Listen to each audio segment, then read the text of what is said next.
여호수아서 5장 10절에서 12절까지 말씀, 구약성경 325쪽쯤에 있는 말씀입니다.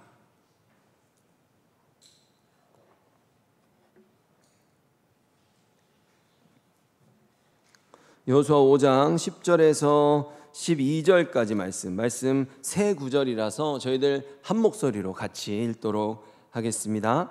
읽겠습니다. 시작. 또 이스라엘 자손들이 길갈에 진쳤고 그달 14일 저녁에는 여리고 평지에서 유월절을 지켰으며 유월절 이튿날에 그 땅의 소산물을 먹되 그날에 무교병과 볶은 곡식을 먹었더라. 또 그 땅의 소산물을 먹은 다음 날에 만나가 그쳤으니 이스라엘 사람들이 다시는 만나를 얻지 못하였고 그 해에 가나안 땅의 소출을 먹었더라. 아멘. 저희들 오늘 이 본문 가지고 감사로 시작하는 오늘이라는 제목으로 함께 말씀 나누겠습니다. 여러분, 저희들 지난주에 이스라엘이요 죄의 강물로 상징되는 요단강을 그 언약궤 예수 그리스도를 예표한다고 말씀드렸죠. 그렇게 약속의 땅으로 들어왔습니다. 가나안 땅을 드디어 밟았죠. 그리고 모든 적군들이 지켜보는 앞에서 언약 백성에게 필수적으로 있어야 하는 그 언약 백성의 증표라고 할 수 있는 할례를 행합니다. 여러분, 이 할례는요 인간의 생식기의 표피를 잘라내죠. 그러니까 사람들은 그렇게 생각할 수 있어요. 육체적으로 생명과 직결된 신체 부위는 그 생식기라고 생각할 수 있지만 이곳의 표피를 잘라낸다는 건요 지금은 뭐 수술이 안전하다고 할 수 있으나 이때는 잘못하면 죽습니다. 무슨 뜻이냐 하면 나의 생명은 어떤 나의 육체적인 능력이나 나의 육체적인 어떤 신체의 기능에서 비롯되는 게 아니라 그곳의 표피를 잘라내는 건 나의 생명을 부정하는 행동이 있거든요. 나의 육신의 생명의 시작, 나의 육신의 어떤 모든 것들에 대한 그 생명이 나에게 있는 것 아니고 나로부터 비롯되는 게 아니라 오직 주님에게 있습니다. 나는 오직 주님께만 속한 생명입니다 라는 그 내 삶을 주님께 맡기는, 주님께서 내 삶을 주장해 달라는 그 마음의 고백을 드리는 순종의 행동인 것입니다. 그리고 이렇게 나는 주님의 백성입니다 라는 고백이 담긴, 내 생명의 시작은 주님이십니다 라는 이 고백이 담긴 이 할례를 행한 후에 오늘 그 자리에서 이스라엘 백성들이요 유월절을 지킵니다. 여러분, 유월절을 이렇게 이스라엘 백성들 전체가요 대대적으로 지킨 적이 언제였습니까? 때는 바야흐로 40년 전에, 그러니까 지금으로 따지면 연수로 따지면 41년 전에 애굽 땅에서 문지방과 문설주에 어린 양의 피를 발라서 그들이 심판을 면했을 때입니다. 그들이 그렇게 광야로 나왔죠. 40년을 돌아다녔어요. 그들이 이제서 다시금 한 자리에 모여서 유월절을 지키는 겁니다. 그런데 여러분, 이 유월절이요 어떤 의미를 갖습니까? 유월절은 하나님께서 여호와의 절기 7개의 절기, 하나님께서는 그 7개의 절기를 통해 우리들을 구원해 가시는 구원 역사의 그 과정과 순서를 알게 하시거든요. 근데 그 시작이 유월절입니다. 그러니까 이제 하나님께서 허락하신 땅에 정착하면서 내가 하나님을 사랑하고 이웃을 사랑하는 본격적인 구원받은 구원 백성의 삶을 이제 이들이 이곳에서 시작한다라는 그 의미가 있는 것이죠. 우리들도요, 우리들에게도 유월절이 그런 의미를 갖고 있습니다. 왜 그렇습니까? 유월절의 십자가를 지신 그 유월절 어린 양 예수 그리스도를 믿음으로써 우리도 구원 백성의 삶을 시작하기 때문입니다. 그래서 오늘 이스라엘이 지금 이 땅에서요 그들이 거두지 않은 소산물을 먹거든요. 그것을 먹자마자 만나가 그칩니다. 40년 만에 처음으로 만나가 그치는 거예요. 여호수아 오늘 12절이죠. 5장 12절. 그 땅의 소산물을 먹은 다음 날에 만나가 그쳤으니 이스라엘 사람들이 다시는 만나를 얻지 못하였고 그의 가나안 땅의 소출을 먹었더라. 아멘. 여러분, 만나는요 분명히 하나님께서 은혜로 주신 양식이 맞죠. 그러나 그 만나는 언제 먹냐 하면 정해진 거처가 없고 광야에서 생활할 때만 먹을 수 있는 일종의 비상식량입니다. 저희들 요새는요 집에 있어도 외식을 시켜 먹잖아요. 근데 옛날 같았으면 집에서 여러분 자녀들 사다 먹게 하십니까? 옛날 같으면 집에서 사다 먹고 시켜 먹는다는 것은 정말 상상을 할 수 없는 일이죠. 그렇게 만나는 광야에서 먹는 비상식량이었다는 거예요. 근데 이제 이스라엘 백성들은 자신들의 기업을 얻을 가나안 땅을 밟았잖아요. 그렇기 때문에 더 이상 그 만나가 필요하지 않게 된 겁니다. 그러니까 지금까지도 그랬지만 이제는 더욱더 하나님의 백성다운 안정된 삶을 시작한다는 의미를 가질 수 있는 겁니다. 그렇게 유월절을 지키며 그들의 구원 백성의 본격적인 삶을 시작한다는 그 시작을 하나님께서 알리셨고요. 11절을 보면 유월절 이튿날에 그 땅의 소산물을 먹되 그날의 무교병과 볶은 곡식을 먹었더라. 아멘. 여러분 여기서 저희들이 주목해야 될 게 있습니다. 유월절 이튿날에도 지금 유월절과 관련된 음식들을 먹었다. 이것이 무엇을 뜻하는가 하면요, 이들이요 여기서 유월절만 지킨 게 아닌 겁니다. 본래 유월절과 무교절은 바로 이어져서 세트로 움직이게 되어 있어요. 지금 유월절에 이어서 그 무교병과 볶은 곡식을 먹으며 이들이 무교절을 지키며 삶을 이어갔다는 걸 알 수 있는 부분이죠. 그래서 여러분 우리가 무교절은요 7일을 지키거든요. 이 무교절의 7일을 우리가 이렇게 구분해서 이해하면 이해하기가 쉽습니다. 주님께서 이 세상을 6일 동안 지으셨죠. 그 다음 7일째 안식을 하시잖아요. 그러니까 이 6일째와 7일째로 이 정해진 하나님의 창조의 이 시간을 우리의 인생에 대비해서 이해하는 겁니다. 우리가 유월절을 통해서 하나님의 백성된 삶을 다시 시작하고요. 그 다음 무교절로 이어지는 그 6일 동안은 세상을 창조하신 6일이 우리들의 세상에서 삶을 살아가는 우리의 인생의 6일로, 그리고 마지막 7일째 안식일은 우리가 하나님의 영원한 안식인 천국으로 들어가는 그 영원한 삶으로 우리가 대비해서 생각하면 이해하기 쉽다는 겁니다. 그러니까 무교절을 7일 동안 우리가 지내고 살면서 하나님이 정하신 양식만 먹으면서 산다는 건 우리가 하나님의 백성으로 이 세상의 삶을 살아가고 영원한 인생을 살아갈 때 오직 진리의 양식 대신 예수 그리스도만 먹고 살아가야 한다는 그 의미와 그 교훈이 우리들에게 이 무교절을 통해 주어진다는 것이죠. 저희들이 지금 여기서 유월절과 무교절 저희들이 그 여호와의 7절기를 이미 다룬 적이 있지만 오늘 본문에 지금 유월절과 무교절이 나왔으니까 그 의미들을 한번 짚고 넘어가도록 하겠습니다. 먼저 유월절을 보면 출애굽기 12장 12절에서 14절이에요.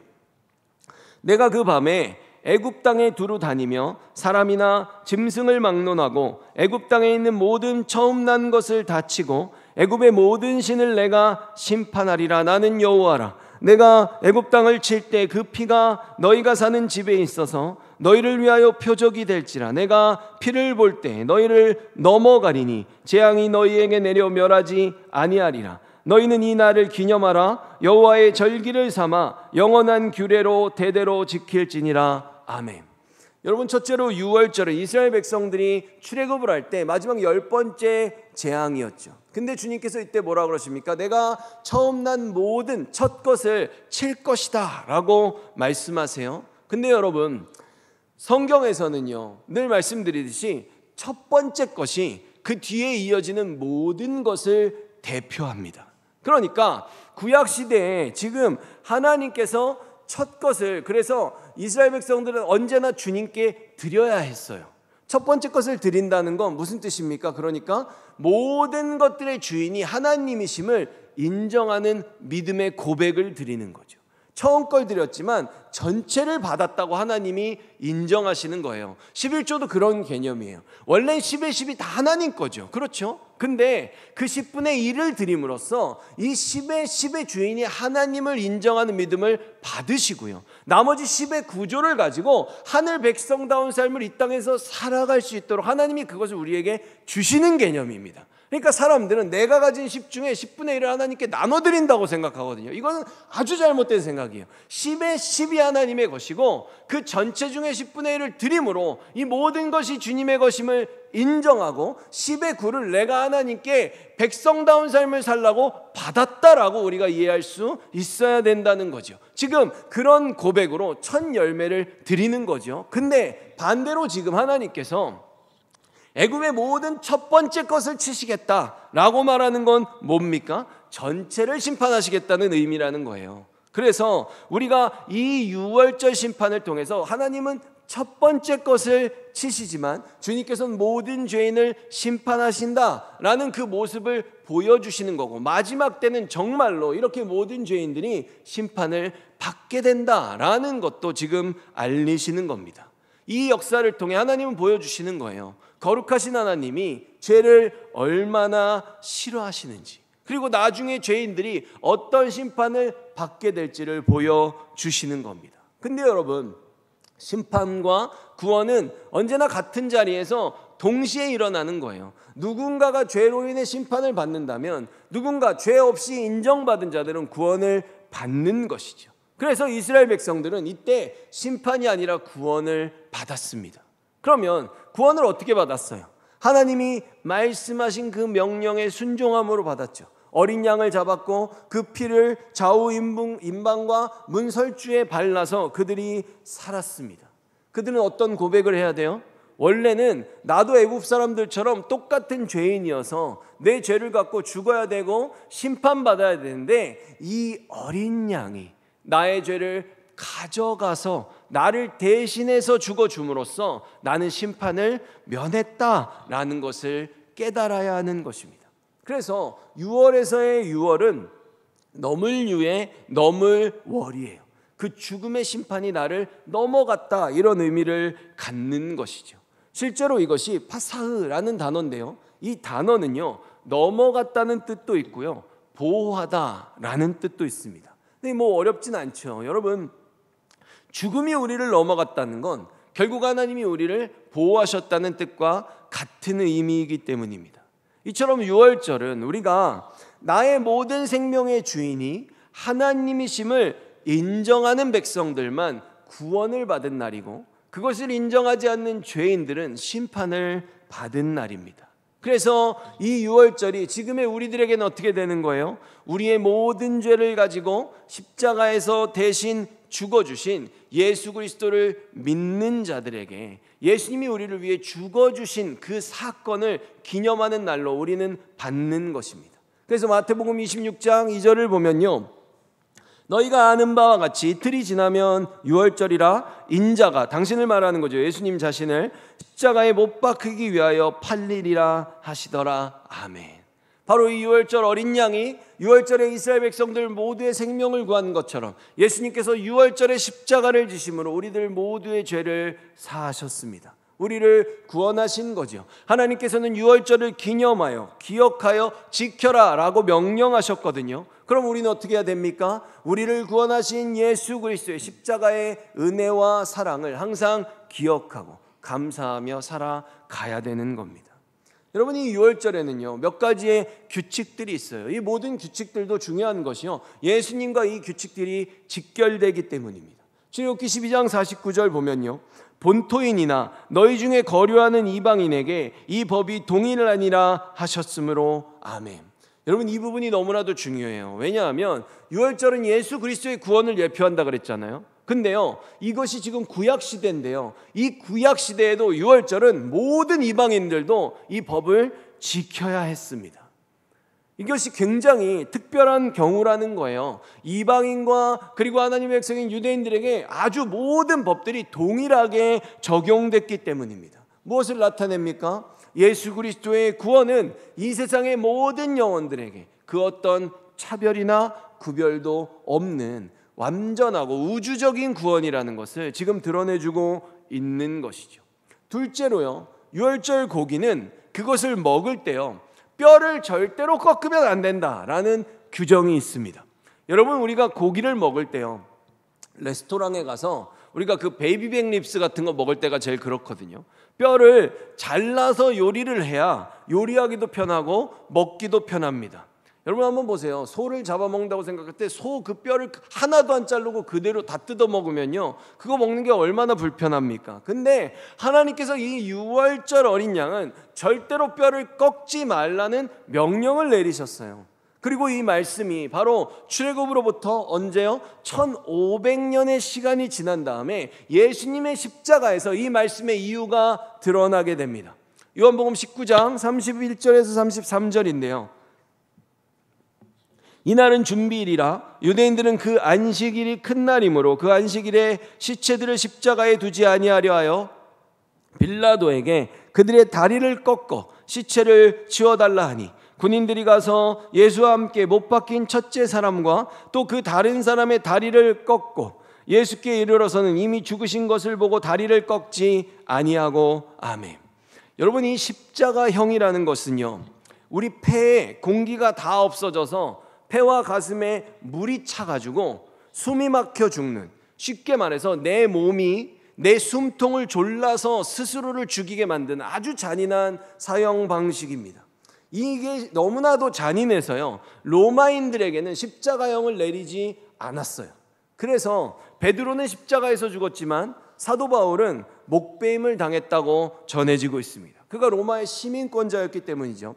그런데 이런 경우에 사람이 어떻게 되냐면요, 내 양쪽 팔과 다리에 못을 박죠. 대못을 박는 건 힘줄을 끊어내는 거예요. 힘을 쓰지 못하게. 그렇게 하면 이 몸이요, 매달린 상태에서 자꾸 축축 처진단 말이죠. 그러면 여러분, 우리도요, 이 고개를 이렇게 숙이면 숨쉬기가 힘들잖아요. 근데 힘줄이 다 끊어진 상태에서 내 몸이 자꾸 이렇게 처지면 이 몸이 내 몸을, 폐를 쪼여서 우리가 숨을 못 쉬게 되는 겁니다. 내 몸이 내 몸 숨통을 목 졸르듯이 계속 조르는 거죠. 이렇게 하면 사람이 어떻게 돼요? 본능적으로 자꾸 다리를 끌어올리게 돼 있어요. 이렇게 숨을 쉬기 위해서. 그때 어떻게 하는 겁니까? 이 무릎을 쇠망치로 쳐서 부러뜨려 버리는 거예요. 그러면 사람이 몸이 한 번에 훅 짓눌리면서 한 번에 목을 졸라서, 이 숨통을 졸라서 죽이는 거지요. 일종의 확인 사살이기도 합니다. 그런데 예수님께서는요, 어떻다는 거예요? 이 사람들을 금방 죽여서 다 끝내려고 그 무릎뼈를 꺾기 전에 예수님은 죽으셨다는 거죠. 그래서 하나님께서 유월절을 향해 뼈를 꺾지 말라고, 왜? 그 죽음이 예수 그리스도의 십자가를 예표하기 때문에 500년 전부터 이것을 알리셨고, 예수님의 십자가에서 1500년 후에 이 말씀이 성취됐다는 겁니다. 십자가의 구원은 이렇게 한치 오차도 없이 이루어진 거죠. 고린도후서 5장 21절을 보면요, 하나님이 죄를 알지도 못하신 이를 우리를 대신하여 죄로 삼으신 것은 우리로 하여금 그 안에서 하나님의 의가 되게 하려 하심이라. 아멘. 여러분, 유월절 어린 양 사건은요, 죄인인 우리를 의인으로 만든 역사입니다. 그래서 우리는 세상의 자녀에서 하나님의 백성이 되었고, 이 모든 것들은 바로 예수 그리스도의 희생을 근거로 이루어졌다라는 걸 우리가 이 유월절을 통해 알 수 있는 겁니다.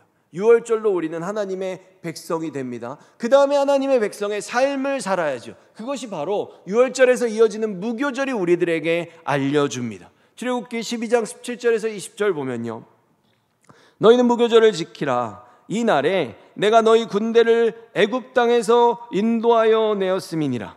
그러므로 너희가 영원한 규례로 삼아 대대로 이 날을 지킬지니라. 첫째 달 그 달 연 나은 날 저녁부터 21일 저녁까지 너희는 무교병을 먹을 것이요, 이래 동안은 7일이죠 누룩이 너희 집에서 발견되지 아니하도록 하라. 무릇 유교물을 먹는 자는 타국인이든지 본국에서 난 자든지를 막론하고 이스라엘 외중에서 끊어지리니 너희는 아무 유교물이든지 먹지 말고 너희 모든 유하는 곳에서 무교병을 먹을지니라. 아멘. 여러분, 유월절에 이어지는 7일이 무교절이라고 말씀을 드렸습니다. 이때는 무교병을 먹습니다. 누룩이 없는 떡이란 뜻을 갖고 있죠. 이 떡은요, 우리가 너무나도 잘 알고 있듯이 요한복음 6장 48절에 내가 곧 생명의 떡이니라, 예수 그리스도를 예표합니다. 여러분, 구약시대의 이스라엘 백성들은 진짜 떡을 먹었죠. 그러나 그 진짜로 그들이 먹고 살았던 떡이 너희들의 생명을 유지하게 하는 그 육의 양식이 있는 것처럼 너희들의 영적 생명이 살기 위해서는 바로 생명의 떡인 나를 먹어야 된다라고 예수님께서 그것을 알려주신 겁니다. 여러분, 우리가 음식을 왜 먹습니까? 몸에 영양분이 공급되고 우리들의 생명이 사라지고 유지되기 때문에 먹는 거 아닙니까? 그래서 요한복음 6장 53절을 보면요, 예수께서 이르시되 내가 진실로 진실로 너희에게 이르노니 인자의 살을 먹지 아니하고 인자의 피를 마시지 아니하면 너희 속에 생명이 없느니라. 아멘. 바로 우리가 예수 그리스도와 연합함으로써, 여러분, 우리가 양식을 먹으면 그 양식이 영양분이 되는데 정말 신체 어디로 들어가서 퍼지는지 모를 정도로 우리의 몸 전체에 완전히 그 영양분이 하나가 되는 거잖아요. 그런 것처럼 우리가 예수 그리스도와 온전히 연합함으로써 우리는 살게 된다라는 의미를 드러내는 것입니다. 그래서 이게 하나가 된다는 표현을 성경에서 어떻게 한다고 말씀드렸어요? 56절 보면요, 내 살을 먹고 내 피를 마신 자는 내 안에 거하고 나도 그의 안에 거하나니. 내가 너의 안에, 네가 나의 안에라고 말하는 게 완전히 섞여 있는 하나를 나타내는 표현이라고 말씀드렸습니다. 이 연합을 통해서 우리는 예수님과 십자가에서 죽음으로 옛사람이 죽고 예수님이 부활하신 것처럼 우리도 부활함으로써 영원히 살게 되는 것입니다. 무교절은 7일 동안 지켜졌다 그랬어요. 7은 완전수죠. 이 무교절은 바로 생명의 양식이신 예수 그리스도와 우리가 예수님을 먹고 살아가고 완전히 하나로 연합돼서 영원히 살아가는 성도의 삶과 그 교제를 나타내주는 절기입니다. 이처럼 우리가 생명의 떡이신 예수님을 우리는 어떻게? 지금은 믿음으로 이 생명의 말씀으로 먹는 겁니다. 우리가 이 매일의 삶을 그 생명의 양식이신 진리의 말씀을 따라 살아갈 때 우리는 이 땅에서도 무교절의 인생을 살아가는 겁니다. 출애굽기 12장 19절 보면요, 이래 동안은 누룩이 너희 집에서 발견되지 아니하도록 하라. 무릇 유교물을 먹는 자는 타국인이든지 본국에서 난 자든지를 막론하고 이스라엘 회중에서 끊어지리니. 아멘. 여러분, 이 무교절의 특징이 뭡니까? 무교, 누룩이 없는 떡이라고 말씀을 드렸죠. 누룩이 절대로 발견되면 안 된다는 거예요. 여러분, 제가 미국에 있을 때 유대인들은요, 지금도 이 유월절과 무교절을 지키거든요. 이들이 이 무교절이 오기 전에 이 사람들이 뭘 하냐면요, 집안 대청소를 해요. 왜냐하면 집에서 누룩이 발견되면 안 되기 때문이에요. 그럼 제 생각에는 아니, 이 현대 지금 이 21세기에 집에서 무슨 누룩이 발견되지? 라고 하는데, 이 사람들이 아침에, 여러분 우리들 시리얼이라고 해서 그 콤프로스트 먹죠. 그게 거기에 누룩이 들어있어요. 그러니까 그 쪼가리들이 집안 구석구석에 혹시 있을까 해서 집안을 대청소를 합니다. 이 누룩을 제거하기 위해서. 이것이 하나님의 율법이기 때문이죠. 근데 이 누룩을 넣지 말라는 건 집에 있는 콤프로스트를 찾아서 버리라는 얘기가 아니라 예수님께서 왜 그것이 이유를 알려주셨어요. 마태복음 16장 6절을 보면 예수께서 이르시되 상가 바리새인과 사두개인들의 누룩을 주의하라 하시니. 아멘. 뭡니까? 바리새인과 사두개인들은요, 예수님을 십자가에 매달았던 주동자들입니다. 너무나 아이러니한 건 이들이 하나님의 말씀을 기록하고 연구해서 백성들에게 가르치는 일을 했던 사람들이라는 거예요. 그런 사람들이 예수님을 앞장서서 십자가에 매달아 죽인 거죠. 여러분, 게다가 예수님의 죄목이 뭡니까? 신성모독이에요. 하나님이신 예수님을 신성모독죄로 죽인다? 여러분, 웃기죠? 이게 뭡니까? 어떤 애가 공부를 해서 전국 수석을 했어요. 근데 그 애를 공부 못해서 죽이는 거예요. 그런 거랑 똑같은 거거든요. 축구선수 축구 못한다고 죽이는 거, 뭐 이런 거랑 전혀 다를 게 없는 거죠. 그런데 이것이 뭡니까? 그만큼 억지이고 그만큼 악했다는 겁니다. 그들의 이런 악행이 지금 당시 이스라엘 백성들에게 왜 받아들여질 수 있었냐 하면 그들의 생각 속에 바리새인과 사두개인들의 누룩이 들어있었기 때문이에요. 그게 뭐냐 하면 예수님을, 그들의 생명을 구원하는 영혼의 메시아가 아니라 그들을 이 세상에서 떵떵거리며 세상의 권세와 재물과 명예를 줄 수 있는 정치적인 메시아인 그런 다윗과 같은 육의 왕을 기다렸기 때문입니다. 그것이 누룩이라는 거예요. 하지만 예수님은 어땠어요? 그들이 원한 것처럼 세상에 힘을 갖지 않으셨어요. 정말로 예수님이 왕이 되면 세상에 한 자리씩 턱턱 줄 줄 알았는데 예수님이 너무나도 흠모할 것이 없는 초라한 그런 모습을 하고 있었다는 것이죠. 이것은 그들이 주님을 오해한 겁니다. 여러분, 우리들도요, 하나님을 오해하고 예수님의 마음을 오해하면요, 이 사람들처럼 우리도 예수님을 우리 안에서 죽일 수 있습니다. 세상의 힘과 재물과 명예를 달라고 우리가 주님을 쫓으면 바리새인과 사두개인들의 누룩이 우리 안에도 있어서 우리가 예수님을 버릴 수 있고 죽일 수 있음을 기억해야 한다는 겁니다. 출애굽기 12장 8절을 보면요, 그 밤에 그 고기를 불에 구워 무교병과 쓴 나물과 함께 아울러 먹되라고 돼 있어요. 여러분, 무교병은 누룩이 없어서요 굉장히 맛이 없습니다. 빵에는 누룩을 넣어야 그 반죽이 부풀고요 그것이 촉촉한 식감을 주거든요. 근데 그 누룩을 하나도 안 넣고 그냥 만든 무교병은 굉장히 퍽퍽하고 텁텁해서 맛이 없어요. 근데 거기다가 뭐라는 거예요? 쓴 나물을 같이 먹으라는 거예요. 왜 그렇습니까? 이것들이 예표하는 것이, 쓴 나물이 바로 고난을 상징하기 때문입니다. 세상의 이익을 추구하는 그 누룩이 없는 빵, 그 예수 그리스도의 진리의 말씀대로 우리가 살아갈 때요 우리들에게 필수적으로 찾아오는 게 뭡니까? 바로 고난입니다. 그래서 바울이 말했어요. 로마서 8장 17절에 자녀라면 또한 상속자이기도 합니다. 우리는 하나님의 상속자요 또한 그리스도와 공동의 상속자입니다. 그래서 우리는 그리스도께서 누리시는 영광에 참여하기 위해 그분이 겪으신 고난에도 참여하는 것입니다. 아멘. 여러분, 성도에게 있어서 고난은 필수입니다.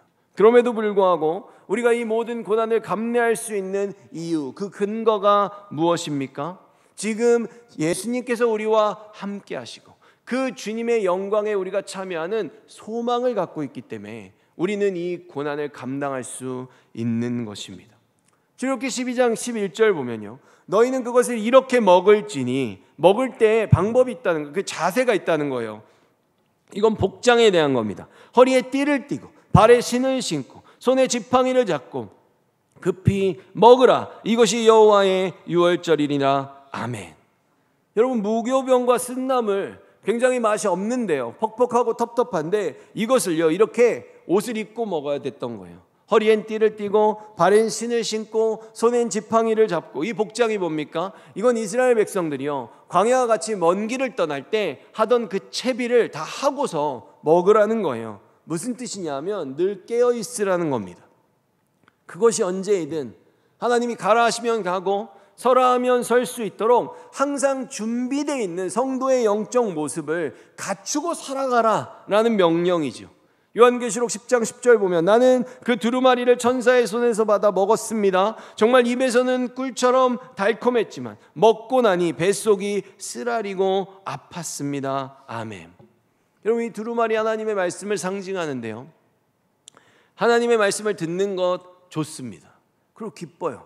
그리고 어려운 부분들을 깨닫게 됐을 때는요 정말로 말씀이 꿀처럼 답니다. 근데요 그걸 깨닫고 듣는 것과 상관없이 이 말씀을 살아내는 우리들의 삶의 과정은요 실제로 부딪혀보면 그리 만만치 않습니다. 말씀을 살아낸다는 게 이렇게 어려운 거예요. 늘 깨어있기도 쉽지 않고요 세상의 누룩이 우리에게 들어올 때 그것을 항상 가려내서 우리가 진리의 말씀만 붙드는 것도 쉽지 않습니다. 그래서 우리는 더욱더 성령께 의지해야 됩니다. 왜냐하면 우리가 스스로는 할 수 없기 때문입니다. 여러분, 이 세상을 살다 보면요 세상에 정신없이 섞여서 살고 그들과 경쟁하고 세상에서 나보다 더 많은 것들을 가진 사람들의 조언들을 계속 듣다 보면요 우리들이 어떻게 되냐면 나도 그들과 비슷하게 그들이 부러워지고 그들처럼 살고 싶은 마음이 우리들 안으로 들어오기 시작합니다. 또한 때로는 누군가가 우리를 잘한다 잘한다 칭찬할 때가 있거든요. 그럴 때는 내가 무언가를 이루었다 잘한다 라는 그 생각을 가질 때 우리들은 넘어질 수 있고 교만해질 수 있고 그때 무너질 수 있는 겁니다. 여러분, 오늘은 한 해의 절반을 돌아보고 남은 반해를 계획하는 맥주 감사절입니다. 오늘 이스라엘을 보면 어떻습니까? 만나가 그치고 그 땅에 소산을 먹었다. 굉장히 큰 변화가 있는 거죠. 그러나 여러분, 한번 생각해 보세요. 만나이든 그 땅에서 그들이 경작하지 않았지만 얻게 된 그 소산이든 분명히 양식의 모습은 다르나 하늘로부터 은혜가 임했다는 데에는 변함이 없습니다. 어떻다는 거예요? 우리가 반해를 살고 나머지 반해를 살 때도 결국 우리는 주님의 은혜로 살아가는 것입니다. 그러나 문제는 뭡니까? 여러분, 문제는 언제나 하나님이 아니라 우리예요. 언제나 우리는 하나님에게 불평도 하고 불만도 말하지만 하나님은 사실 변함이 없으십니다. 그러니까 우리가 이 맥주 감사절을 기점으로 살아갈 때 이런 마음을 가졌으면 좋겠습니다. 디모데후서 4장 7절과 8절인데요. 나는 선한 싸움을 싸우고 나의 달려갈 길을 마치고 믿음을 지켰으니 이제 후로는 나를 위하여 의의 면류관이 예비되었으므로 주 곧 의로우신 재판장이 그날에 내게 주실 것이며 내게만 아니라 주의 나타나심을 사모하는 모든 자에게도니라. 아멘. 긴장을 늦추지 말자는 겁니다. 그래서 우리가 하나님께서 우리에게 허락하신 그 당면한 인생의 경주를 더욱더 열심히 달려갔으면 좋겠습니다. 세상에 누르고는 안 됩니다. 세상의 권세나 물질을 쫓는 그런 마음의 중심이 아니라 언제나 영혼을 살리는 진리의 말씀을 더욱더 열심히 따르기를 간절히 소망합니다. 쓴 나물을 함께 먹어야 됩니다. 고난이 찾아오는 건 필수라는 걸 알고 그 고난을 감내할 수 있는 믿음이 있었으면 좋겠습니다. 허리에는 띠를 띠고 발에는 신을 신고 손에는 지팡이를 잡아 언제나 긴장을 늦추지 않고 살아가길 간절히 소망합니다. 언제까지 나아가야 하겠습니까? 요한계시록 3장 11절 보면요, 내가 속히 오리니 내가 가진 것을 굳게 잡아 아무도 내 면류관을 빼앗지 못하게 하라. 22장 20절과 21절도 보면 이것들을 증언하신 이가 이르시되 내가 진실로 속히 오리라 하시거늘 아멘. 주 예수여 오시옵소서. 주 예수의 은혜가 모든 자들에게 있을지어다. 아멘. 이것이 성경의 마지막 말씀이지 않습니까? 여러분, 이처럼 최후의 승리자에게만 주어지는 그 의의 면류관을 주님 다시 오실 때까지, 그것을 받는 그 날까지 우리가 정말로 이 영광의 순간에 기필코 이룰 수 있도록 긴장을 늦추지 않고 감사함으로 또 오늘 하루를 살아내기를 예수 그리스도의 이름으로 축원합니다. 기도하겠습니다. 사랑하는 충만하신 하나님 아버지, 오늘날 이스라엘 백성들 그 땅의 소산물을 먹었을 때, 그러면서 유월절을 지킬 때 광야에서 40년 동안 허락하셨던 그 만나가 그치고 그들이 그 땅의 소산물을 먹고 이제 본격적으로 구원 백성의 하늘의 기업을 받은 주님의 백성들의 삶을 시작하는 모습을 보았습니다. 삶의 국면은 달라집니다. 그러나 주님께서 하늘로부터 허락하신 그 은혜를 받았음에는 변함이 없습니다. 주님, 저희들 또 어제를 살았고 오늘을 살았고 저희들 또 내일을 삽니다. 우리의 이 하루하루가 매일매일이 감사로 채워지고 주님의 은혜로 살아가는 인생들임을 저희들 잊어버리지 않게 하여 주시옵소서. 그리고 쓴 나물을 함께 먹으라고 말씀하신 것처럼 우리가 주님의 백성된 삶을 택하고 정말 이 땅을 살아가겠다고 결단했을 때부터 우리들의 삶에 필수적으로 찾아오는 고난과 연단은 피할 수 없는 겁니다. 그것을 이상하게 여길 것이 아니라 오히려 인내의 믿음으로 잘 이겨내게 해달라고 주님께 믿음을 달라고 기도하고 간구하고 성령께 더욱더 의지하는 저희들 될 수 있도록 도와주시고, 언제나 허리엔 띠를 띠고 발엔 신을 신고 손에 지팡이를 잡고 살아가는 것처럼 깨어있고 긴장하는 우리들 될 수 있도록, 말씀 가운데 긴장을 늦추지 않는 우리들 될 수 있도록 주님 붙들어 주시옵소서. 예수 그리스도의 이름으로 기도드립니다. 아멘.